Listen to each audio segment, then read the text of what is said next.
during the weaning from mechanical ventilation.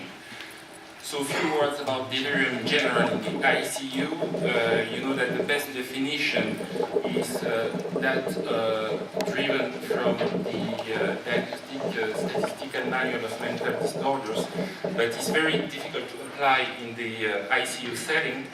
So a few scales have been developed to be used in a simplified manner in the ICU, including the ICDS scale and also the CAM-ICU scale. And the CAM-ICU scale is probably the one which is most used routinely and also in the research setting within the ICU.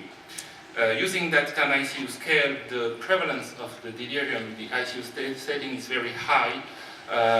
There are studies reporting that the majority of patients in the ICU are delirious, with up to 80% of patients facing the delirium during the ICU stay.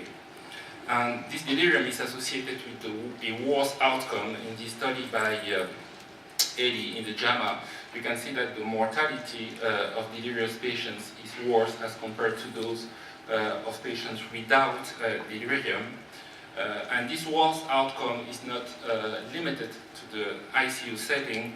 The long-term mortality is also altered up to 1 year after ICU discharge. And even in survivors, we have a lot of sequelae, and you can see in this study, for example, a relation between the days of delirium and the alteration of the ADL score in delirium survivors, in ICU survivors.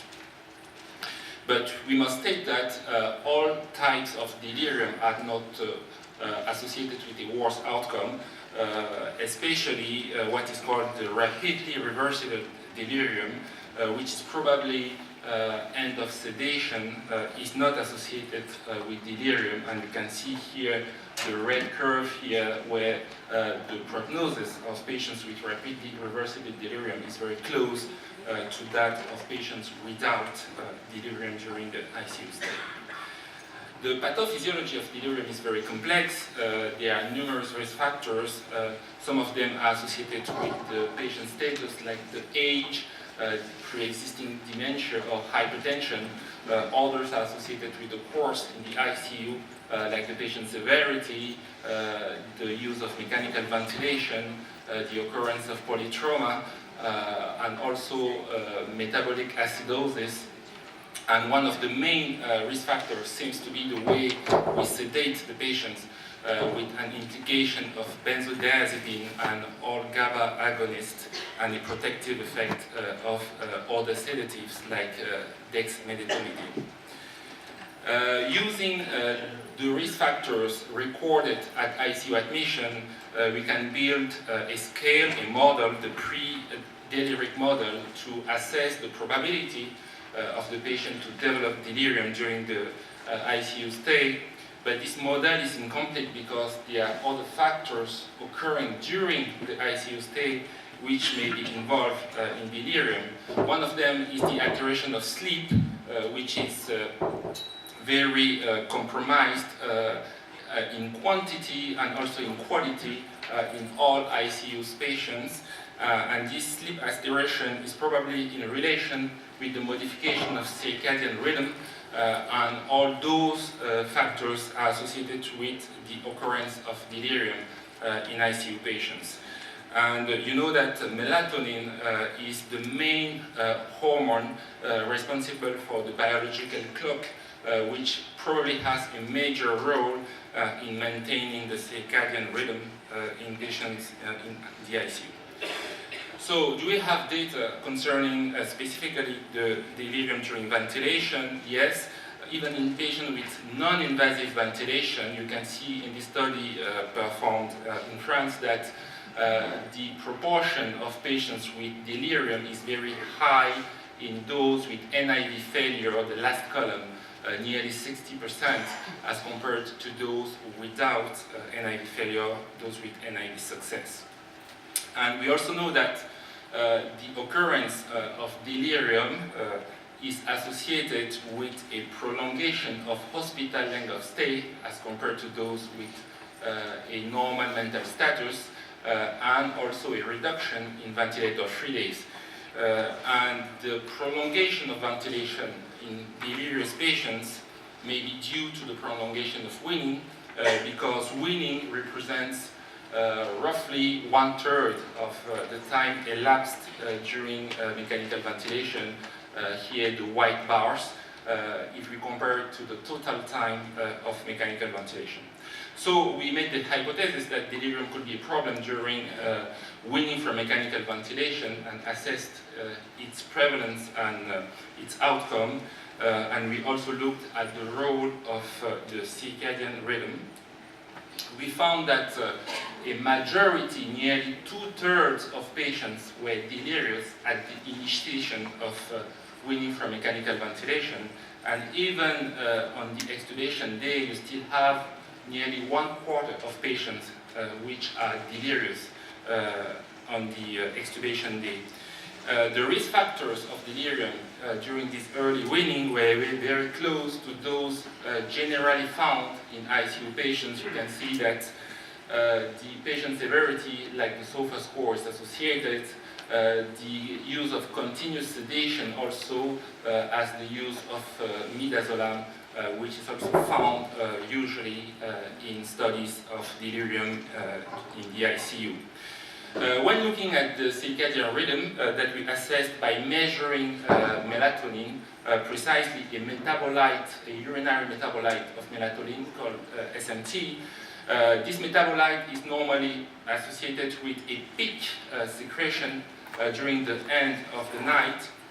And you can see that here in patients which have a normal mental status, you have an alteration of the peak, which is not very high, but in patients with delirium, the alteration is even worse, and you have almost a flat curve. So a major alteration of circadian rhythm in patients with delirium.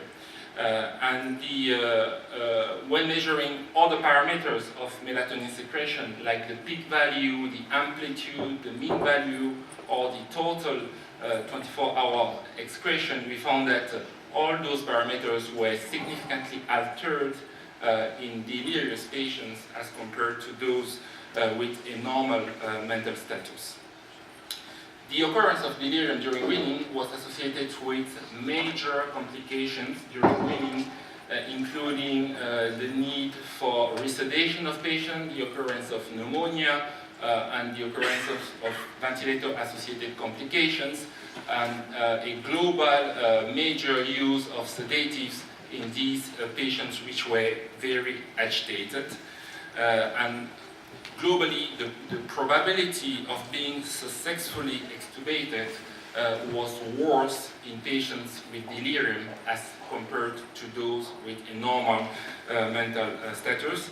And this association is in line with all the studies reporting that the relative risk of prolonged weaning is increased in patients with delirium as compared to those without delirium in the context of weaning. We must state that on the later stages of weaning, meaning during extubation per se, the delirium doesn't seem to have a major prognostic role in the study by Arnott-Hill. You can see that the occurrence of delirium is not associated with a very big increase in the rate of reintubation. So it seems to be a major problem at the beginning of the weaning, not at the later stages of weaning. So how can we prevent this?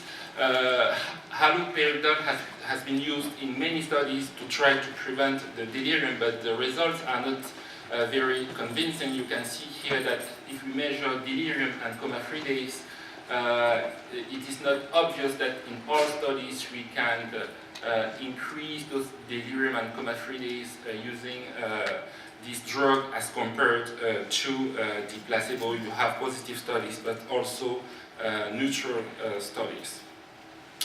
The proposal of using non-pharmacologic bundles, the most popular is the ABCDE proposed by the Chicago team, seems to be effective in preventing the delirium. You can see that using these bundles to mobilize early the patient, for example, you increase the rate of mobilization, and it is associated with a decreased prevalence of delirium and even an effect on mortality. A recent study tested the role of an agonist of melatonin for the prevention of delirium. These are not strictly ICU patients, but here you have a benefit of this drug called ramelteon as compared to the placebo in the prevention of delirium. And the most popular drug used in this context is obviously dexmedetomidine, with globally positive results by meta-analysis, and the impression that the delirium-free days may be increased with this drug used for sedation as compared to the benzodiazepines. And for the proper treatment of delirium, usually the physicians use neuroleptics, but in the literature, the drug having proven a certain beneficial effect is here also dexmedetomidine. So, in conclusion, delirium is frequent during mechanical ventilation, associated with a prolongation of ventilation due to lengthening of weaning. The pathophysiology is complex, but probably the alteration of circadian rhythm and the way we sedate the patient has a major role, so it should prompt a very specific patient management. Thank you very much.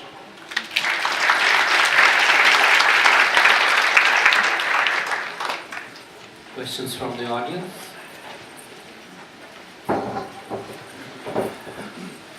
So I have one question. Looks like you tried to tell us about the predictability of delirium in predicting extubation failure.